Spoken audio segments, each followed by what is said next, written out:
Hey guys, welcome back to Fantasy Tips. My name is Julian, and we're going to talk about some players that you should probably consider dropping from your team this week, week 8 of the fantasy hockey schedule. Before we get started, guys, please leave a like, subscribe, hit that notification bell. I would really appreciate the support. Now, before we get started, I just want to let you guys know that all the players featured in last week's video are not going to show up again in this video. If you guys want to watch last week's video, the players I suggested are still very relevant and should probably be dropped from your team as well. You can watch that video right up there.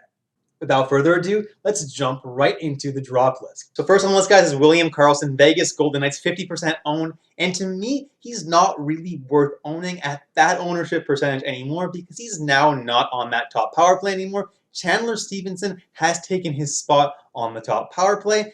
And now Chandler Stevenson plays on both the top power play and the top line beside Stone and Pacioretty. So I low-key prefer Chandler Stevenson over William Karlsson at this point because that line is a lot hotter than the other one.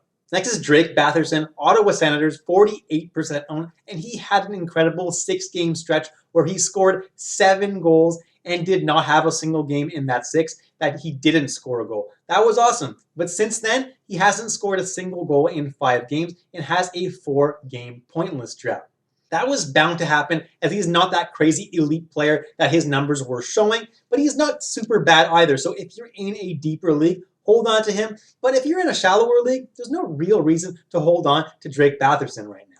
Next is Christian Dvorak, Arizona Coyotes, 43% owned. And I am baffled by his ownership percentage right now. He has 1 point in his last 5 games, has not been shooting at all, and he skates on a line with Tyler Pitlick. I have no idea why he's still 43% owned. Please drop Dvorak if you own him in all but the deepest of leagues. Next is Kyle Palmieri, New Jersey Devils, 42% owned. And he's just not getting it done right now. The opportunities are kind of still there. He's still on the top line, but he's not on the top power play anymore. And he kind of does this every season. He starts off pretty hot, and he's just not producing anymore. There's no reason to have him on your team outside the deepest of the leagues. Next is Blake Coleman, Tampa Bay Lightning, 35% owned. And in both Cats and points leagues, there's no real reason he should be this highly owned. He's not putting up points, and his peripherals aren't even that great. Yeah, he puts up an okay amount of hits, an okay amount of shots, but the reality is there's better options on your waiver wire in all likelihood, and he's not getting any power play time at all. Bay Lightning, 33% owned, and that ownership percentage is a little bit high to me. He had a 4-point game the other night, which is why he was added so much. And yeah, he's still playing alongside Steven Stamkos and Killorn at even strength, but he's not on the top power play, so Killorn is a lot more valuable to me. And since that 4-point night, he's a -4 over his last 2 games and doesn't have a single point. So he should go down in ownership percentage a decent amount right now. Next is Joe Thornton, Toronto Maple Leafs, 24% owned, and he hasn't been doing a whole lot. He's a -4 over his last 4 games, and he's not putting up many peripherals. If he's not putting up points, he's not putting up peripherals, there's no reason to have him on your team. Next is Max Domi, Columbus Blue Jackets, 23% owned, and at this point, you have to drop this guy. I can't understand an ownership percentage of 23%. He's skating on the 4th line right now and only 2nd power play. There's not enough reason to justify having him in almost any lineup right now. Next is Nick Ritchie, Boston Bruins, 22% owned, and at this point he's basically valueless because he was taken off that top power play with Marchand, Pastrnak, Bergeron, and now Krejci seems to be on that top power play. So if you had Ritchie, you can pick up Krejci. He should have about the same value, since he should be getting some power play points. But Ritchie right now doesn't really have any value. And last but not least, Anthony Duclair, Florida Panthers, 11% owned. And he's been injured, and he should be coming back on Saturday, but honestly, you should drop him from your team because he will not be given the opportunity that he needs to put up some points. He was playing on the top line, and even then, he wasn't putting up that many points. And now he's going to be playing probably on the 3rd line. So at that point, there's really no point to have him on your team anymore. Jumping into some defensemen now. First on the list, guys, is Jake Muzzin, Toronto Maple Leafs, 71% owned. And if you're in a Cats league, by no means should you be dropping Jake Muzzin. What I'm talking about is mostly for points leagues. Muzzin doesn't play on either power play, so he doesn't have a crazy amount of upside for points. His peripherals are great, so for Cats leagues, absolutely hold on to him. He's a great guy to have on your team. But particularly in points leagues, honestly, he's not that valuable.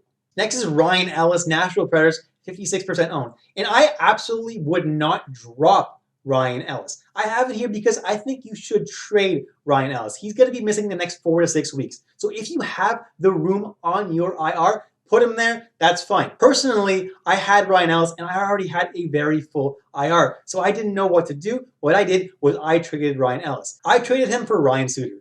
Yeah, that's a downgrade, but at least I'm getting someone who's putting up some points and doing at least something rather than someone who's going to be on my bench doing absolutely nothing for the next 4 to 6 weeks.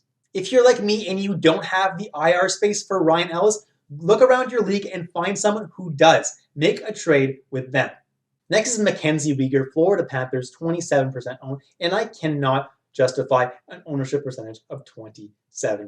It just doesn't make a whole lot of sense to me. Yeah, he's on kind of an offensive spree, but that's not sustainable because he's not being given any power play time.